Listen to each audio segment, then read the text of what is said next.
Hi guys, my self Kritika and हम लोगों ने येस्टरडे वाले पार्ट में पढ़ा कि सेल का बेसिक्स क्या होता है, सेल क्या होता है और सेल के कितने पार्ट्स होते हैं, यूनिसेलुलर क्या होता है, मल्टी सेलुलर क्या होता है। एंड नाउ आज हम लोग पढ़ेंगे इस चैप्टर का second part, cell theory. Cell theory basically दो साइंटिस्ट ने दी थी और ये क्या है, प्रॉपर्टी है किसकी, सेल की। फर्स्ट इज मैथिस स्क्लेंडन, जिन्होंने वर्क किया था प्लांट सेल पे इन 1838 में। ये कौन थे, जर्मन बोटेनिस्ट थे। इन्होंने लार्ज नंबर ऑफ प्लांट्स की ऑब्जर्वेशन करी थी एंड देखा था कि जितने भी प्लांट्स हैं वो कंपोज हैं डिफरेंट काइंड्स ऑफ सेल्स से, जो क्या बनाते हैं, टिश्यू ऑफ प्लांट्स। ये तो सबको पता होगा ना कि सेल्स से टिश्यू बनते हैं, टिश्यू से ऑर्गन बनते हैं, ऑर्गन से ऑर्गन सिस्टम। ये तो बहुत ही बेसिक सा है। सो उन्होंने देखा कि जितने भी प्लांट्स होते हैं वो कंपोज होते हैं डिफरेंट काइंड्स ऑफ सेल्स, जिससे क्या बनता है, टिश्यू बनते हैं प्लांट्स के। हाउएवर इसी टाइम पे जो साइंटिस्ट जॉन थे 1839 में, हाँ ये नहीं, वो बुक में करेक्शन है, यहाँ पे ब्रिटिश जूलॉजिस्ट नहीं होगा, ये जर्मन जूलॉजिस्ट होगा। मेरी एक्चुअली ओल्ड बुक है तो इसमें यहाँ पे यही लिखा है।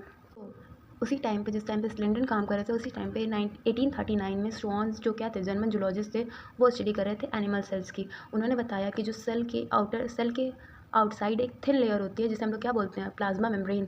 ही concluded that the based on the study on plant tissues, उन्होंने प्लांट टिश्यूज़ के बारे में भी स्टडी करा था। He that the presence of cell wall is a unique character of plant cell. So Schleiden ने ये भी बताया, शोन ने दो चीज़ें बताई 1839 में। वो एक फर्स्ट चीज़ कि वो एक जर्मन जूलॉजिस्ट थे और उन्होंने दो चीज़ें बताई कि जो एनिमल सेल है, उनके एनिमल सेल की स्टडी करी। उन्होंने बताया कि एनिमल सेल के ऊपर आउटर कवरिंग में, सेल की आउटर कवरिंग में प्लाज्मा मेम्ब्रेन होती है, और जो प्लांट्स होते हैं, जो प्लांट्स टिश्यूज़ होते हैं, उनके पास क्या होती है, एक यूनिक कैरेक्टरिस्टिक्स। वो क्या होता है, सेल वॉल। ये दो चीज़ें शोन से बताई। On the basic of Schwann's proposed a hypothesis, उसके इसी सब बेसिक्स पे शोन ने एक प्रपोज किया है, क्या, एक hypothesis. The bodies of animals and plants are composed of cell and their cell products. इन सब के बेसिस में जो शोन है उसने प्रपोज किया एक हाइपोथेसिस कि जितनी भी एनिमल्स की बॉडीज़ होती है और प्लांट्स की बॉडी होती है, वो कंपोज होती है सेल से और सेल के प्रोडक्ट से। Schleiden and Schwann together formulated cell theory. Schleiden and Schwann ने साथ में क्या किया, सेल थ्योरी का फॉर्मुलेशन करा, मतलब सेल थ्योरी की डिस्कवरी करी। The theory however did not explain the how new cell formed. हाँ, ये भी बात सही है कि इस थ्योरी से कुछ भी एक्सप्लेन नहीं हुआ कि न्यू सेल्स कैसे बनते हैं। इन्होंने बता दिया कि हाँ, कि जितने भी सेल्स होते हैं वो कंपोज होते हैं जितने भी सेल्स होते हैं वो कंपोज होते हैं सेल के प्रोडक्ट से, लेकिन उन्होंने ये नहीं बताया कि कैसे न्यू सेल बनता है। इसकी डिस्कवरी के लिए कैसे न्यू सेल बनता है, आए रॉडल्फ विल्शाउ। उन्होंने अपनी एक हाइपोथेसिस दी कि कैसे न्यू सेल बनते हैं। उन्होंने 1855 में first explain that cell divides and new cell forms from the pre existing sales.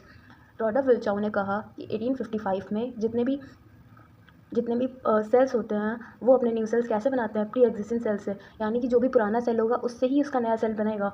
इस थ्योरी को क्या बोलते हैं, omnis सेलुला E सेलुला।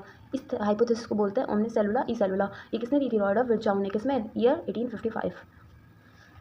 He modified the hypothesis of Schleiden and Schwann to give the cell theory a final shape. इन्होंने modify किया, क्या, cell theory को। Modification किसका किया, सेल थ्योरी का मॉडिफिकेशन किसने किया। सेल थ्योरी का मॉडिफिकेशन किया रॉडल्फ विल्चाउ ने, और सेल थ्योरी दी किसने थी, स्क्लिंटन एंड शोन ने, to give the cell theory a final shape. जो फाइनल शेप था या फिर मॉडिफिकेशन था, हाइपोथेसिस था सेल थ्योरी का, वो किसने दिया था, रॉडल्फ विल्चाउ ने, in 1855। The cell theory was under today understand. जितने भी जो सेल थ्योरी है उसके अकॉर्डिंग दो चीज़ें आती हैं, जितने भी all living organism are compose of cell and product of cells. जितने भी लिविंग ऑर्गेनिज्म हैं वो सेल से बने हैं या फिर इनके प्रोडक्ट से बने हैं। All cells arises from pre existing cells. जितने भी सेल्स हैं, न्यू सेल फॉर्म्स होते हैं, वो कहाँ से बनते हैं, उनके प्री एग्जिस्टिंग सेल से। The exception of cell theory, virus, RBC and sieve tube.